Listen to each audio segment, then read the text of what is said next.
Hi friend good morning जय जगन्नाथ आज blog T start होती ब्रेकफास्ट आज गरम गरम बरा को इडली आउ तरकारी आज जाइला डुंगुल कहले के दिन है खाई बरा तक तो आज चलते खाया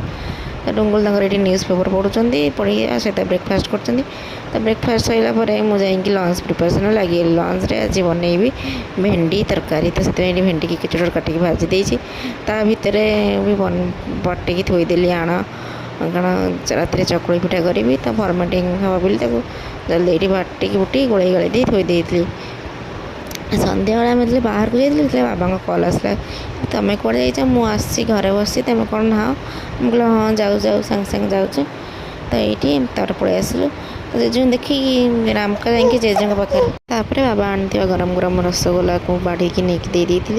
पुणी यदि केवे खाई गरम गरम रसगोला जानी टेस्ट गरम गरम रसगोला जगह आप दुईटा जगह चार्टा कतल खाई जापर बहुत टेस्टी लगे तो बाबा प्राय समय आनती ये गरम गरम रसगोला तो बाबा मम्बो को दे सारा आम चलती गाड़ी नहीं कि डुंगुल पाखे अटकई देती इवनिंग रे मीटिंग थाए ना तो से दे देती तापर आसी बाबा जूस बनई देती कारण आज बाबा एकादशी आब तो किसी खाइबे तो से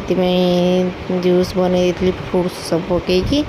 मिक्स फ्रूट जूस बनई देती तार आम यदि इच्छा ना सी पेलदेव तक ना दे जूस से हाथ में पेल देउथला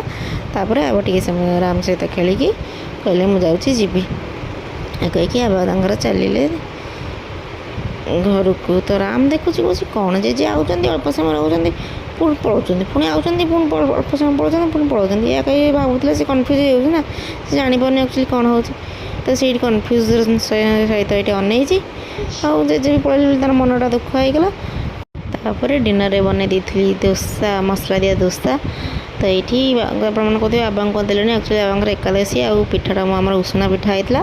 तो से बाबा को देनी आम दोसा चटनी आम एंजय कर डिनर में आप देखिए भिडियो भल लगे लाइक शेयर सब्सक्राइब कर जय जगन्नाथ।